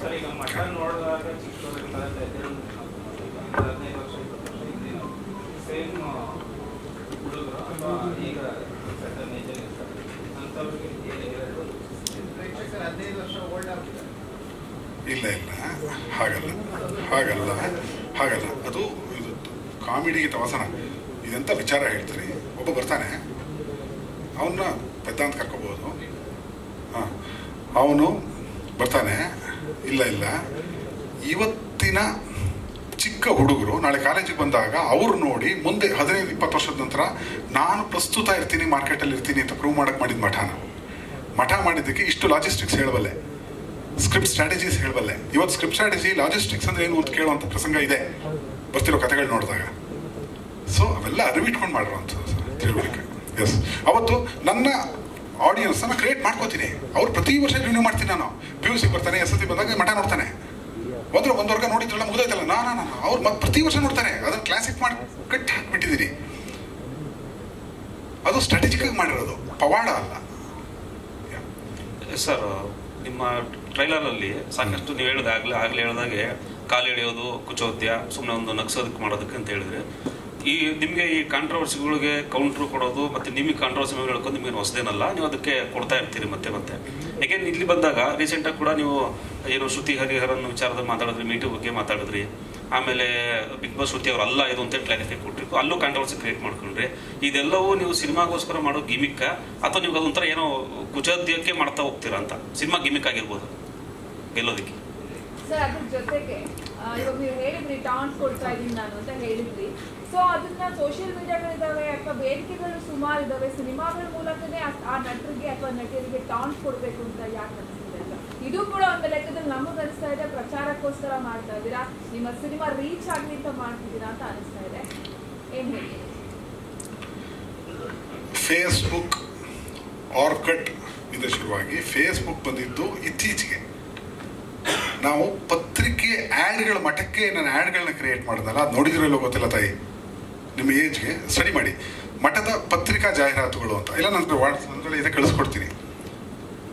ಪೇಪರ್ ಆ್ಯಡ್ ಕನ್ನಡ ಚಿತ್ರರಂಗದ ಪೋಸ್ಟರ್ಗಳಿಗೆ ಧ್ವನಿಯನ್ನು ಕೂರಿಸೋ ಮಾಂತ್ರಿಕ ಗುರುಪ್ರಸಾದ್ ಅಂತ ಉಪೇಂದ್ರ ಅವರು ನನಗೆ ಅಪ್ರಿಷಿಯೇಟ್ ಮಾಡಿದ್ರು. ಅವ್ರ ಪ್ರಚಾರ ಅದ್ಭುತವಾಗಿ ಮಾಡ್ತಿದ್ರು. Upendra sir it's a wonderful technician. ಅವರು ನನಗೆ ಹೇಳಿದರು, ಎಲ್ಲ ಬಂದ್ರೆ ರೀ ಏನ್ರಿ ಪೇಪರ್ ಆ್ಯಡ್ನ ನಾವು ಕಾಯೋ ಮಾಡಾಕ್ಬಿಟ್ರಲ್ರಿ ಅಂತ.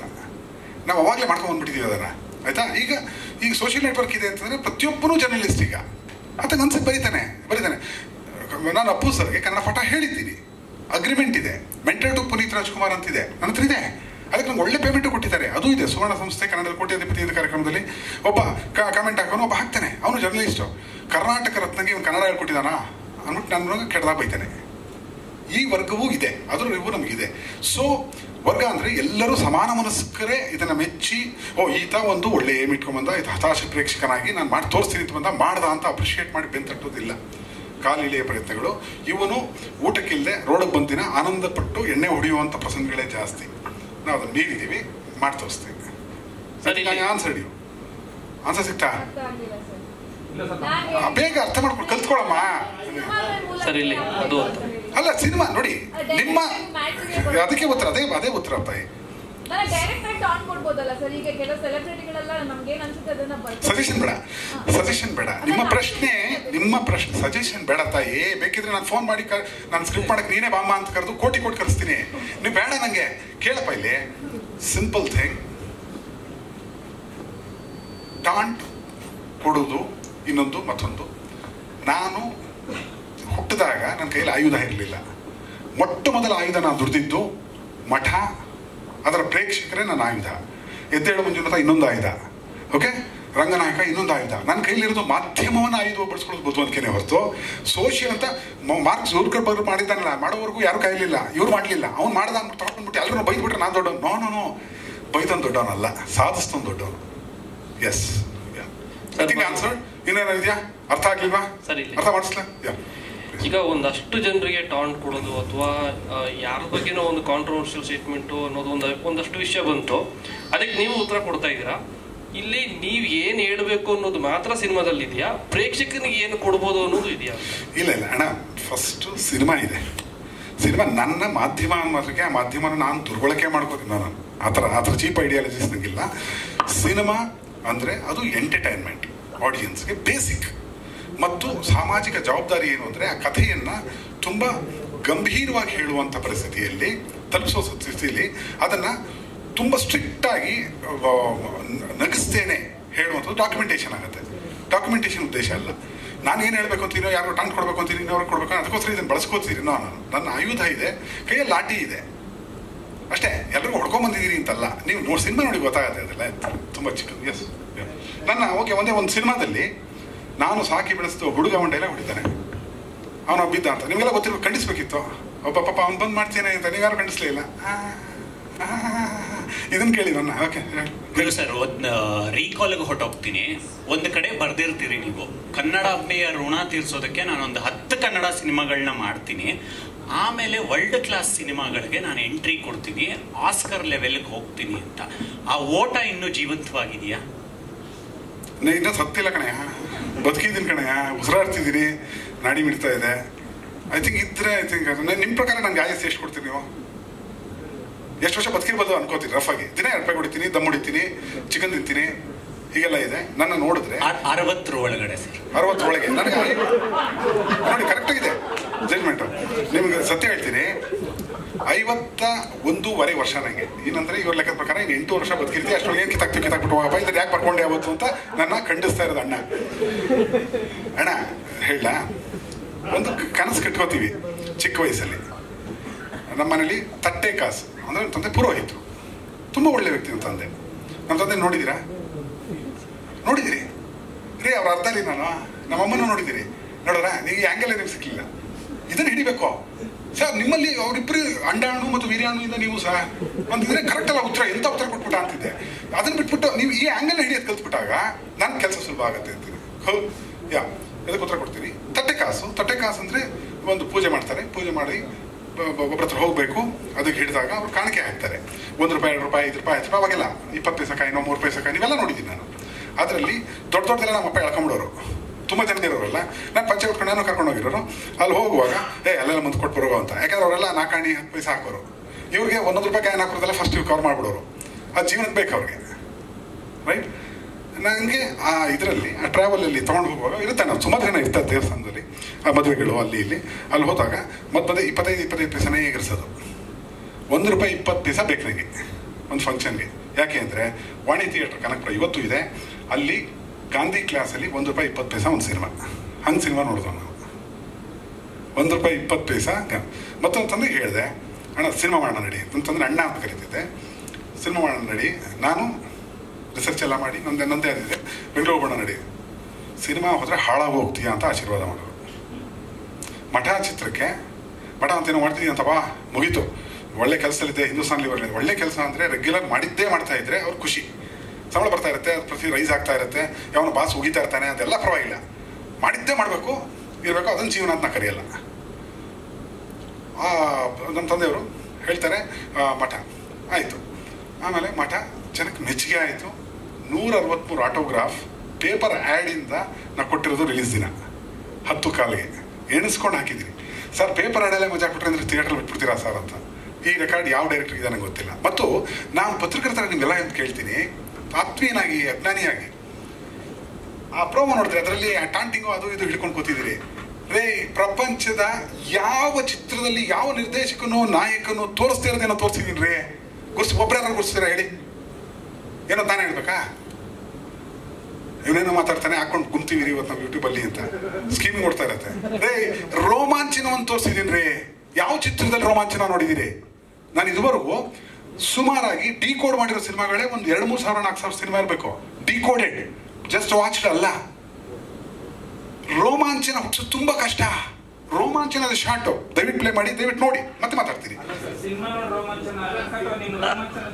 ಅಣ್ಣ ಇಲ್ಲ ಹಂಗಲ್ಲ ತಂದೆ. ಬ್ಲಡ್ ಶೆಡ್ ಸಿನಿಮಾ ನೋಡಿ ರೋಮಾಂಚನ ಅಲ್ಲಪ್ಪ, ಅಲ್ಲಲ್ಲ. ನೋಡೋ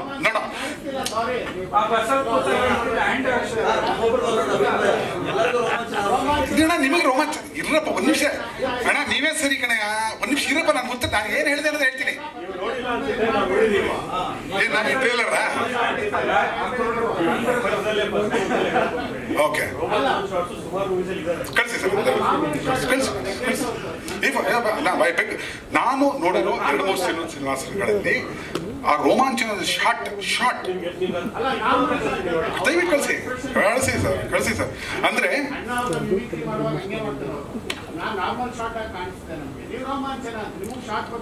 ಇಲ್ಲ ಸರ್, ನನಗೆ ಹೇಳ್ತಿರುತ್ತೆ ನೀವೆಲ್ಲ ಹೋಗ್ತೀರಿ ನಾಗರಾಜು ಅಣ್ಣ.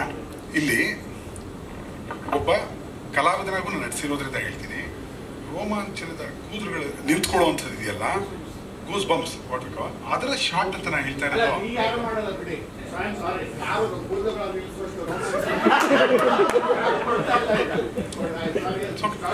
No issue sir. ಅಲ್ಲ, ರೋಮಾಂಚನ ಇದರಲ್ಲಿ ಏನು ರೋಮಾಂಚನ ಆಗೋದಿಲ್ಲ ಅಣ್ಣ. ಅಲ್ಲಣ್ಣ, ಅಯ್ಯೋ ಅಣ್ಣ, ನೀವು ಈ ಟ್ರೈಲರ್ ಅಲ್ಲಿ ನಿಮಗೆ ರೋಮಾಂಚನದ ಟ್ರೈಲರ್ ಅಲ್ಲ ಇದು, ರೋಮಾಂಚನದ ಶಾರ್ಟ್. ನಾನು ಇದುವರೆಗೂ 2-3 ಸಾವಿರ ಫಿಲ್ಮ್ಗಳಲ್ಲಿ ನೋಡೋಣ, ತೋರ್ಸೋಣ, ನೋಡ್ತೀನಿ ಅಣ್ಣ. ನೋಡಿಲ್ಲ ಅಂತ ನಾನು ಹೇಳ್ತಿಲ್ಲ, ನಾನು ನೋಡಿಲ್ಲ ಅಂತ ಹೇಳ್ತಾ ಇರೋದು. ನೀವು ಖಂಡಿತ, ನಾನು ಪಾರಂಗತರು, ನಾನು ಪಾಮರ, ನನಗೆ ಗೊತ್ತಿಲ್ಲಪ್ಪ. ಇಲ್ಲಿ ಆ ಶಾರ್ಟ್ ತೆಗ್ದಿದ್ದೀನಿ ಅಂತ ಹೇಳಿದ್ದೀನಿ ಅಷ್ಟೇ. ಇದು ರೋಮಾಂಚನ ಹುಟ್ಟಿಸಿದ್ದೀನಿ ನಾನು. ಸಿನಿಮಾ ನೋಡೋಣ ಸರ್. S, thank you.